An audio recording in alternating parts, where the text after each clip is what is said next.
जय दशा माता। गणेश जी की कहानी। एक माँ बेटी थी।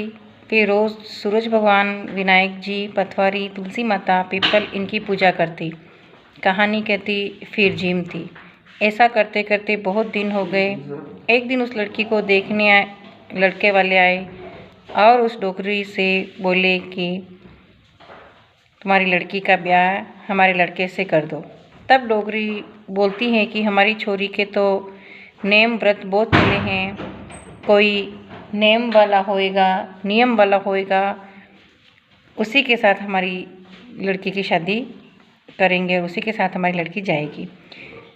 वे बोले कि क्या नियम है बताओ। तो उन्होंने कहा कि रोज़ पीपल, पथवारी, सूरज भगवान, विनायक जी सभी देवता की पूजा करके, कहानी करके भोजन करती हैं। तो वे बोले कि हम इसका नियम निभावेंगे, आपकी लड़की हमें दे दो। इतना कहने के बाद डोकरी ने अपनी लड़की के साथ उनकी शादी करके उसको ससुराल में भेज दिया। अब वो लड़की रोज़ अपने नियम व्रत पूरा करके रोटी झीमती। एक दिन घर में सबकी लड़ाई हो गई। सासू, ननद, देवरानी, जेठानी कहने लगी, आप तो सब देवी देवता की पूजा करके समय ख़त्म करें। हमने कोई पाप किया है जो सब घर का काम धंधा करते हैं, हमें क्या कोई नौकर समझ रखा है। दूसरे दिन वो लड़की रोज़ की तरह नहा धो करके अपने जो भी चोपड़े हैं वो लेकर के पूजा करने चली।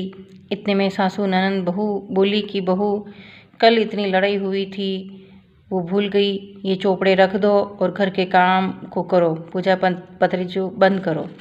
इतना सुनते ही उसने सब जहाँ का तहाँ रख दिया और कमरे में जाकर सो गई। एक दिन सोई, 2 दिन सोई, तीसरे दिन भगवान उसके सपने में आए और बोले कि क्या बात है, तू क्यों सो रही है, क्यों सोती है। तो उसने कहा कि सोई भी नहीं हूँ, जागी भी नहीं हूँ, बस चिंता में पड़ी हूँ। भगवान बोले कि तुम्हारी चिंता मेटो, तुम्हारी चिंता को हटाओ और उठ कर के झीम लो।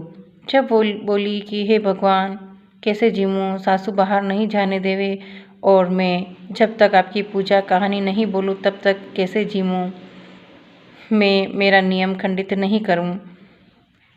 जब भगवान बोले कि उठकर आंखें खोल, तुम्हारे कमरे में ही सब देवी देवता हैं, नहा धोकर यहीं सबकी पूजा कर ले। तब वह उठी, उठकर पेटी खोली और उसमें से एक डिब्बी निकाली और उसमें देखती हैं कि सूरज भगवान घोड़े पर आए, विनायक जी झाड़ के नीचे बैठे हैं, पथवारी माता दूध दही से नहा रही हैं, तुलसी माता हरी बैठी हैं, सभी देवता वहाँ विराजमान हैं। वह झटपट से नीचे गई, चोपड़ा लेके आई, गेहूँ लाई और पूजा कहानी करके झीमने बैठी। देवरानी जेठानी कहने लगी, रूठी रानी को कौन मनावे, अपने आप ही आ गई नीचे। वे बोली, अब कहाँ गए तुम्हारे नेम धर्म, सब धरे गए।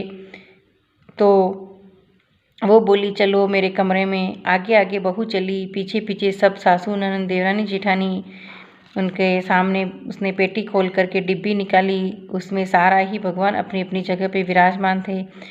जब सासू उठी और बहू का पाँव पड़ने लगी तो बहू बोली, सासू जी आप देवता का पाँव पड़ो और मैं आपके पाँव पड़ूं। विनायक जी महाराज उसे ही ठुठिया जैसा सभी को ठूठना और अधूरी हो तो पूरी करना और पूरी हो तो मान करना। बोलो विनायक जी महाराज की जय।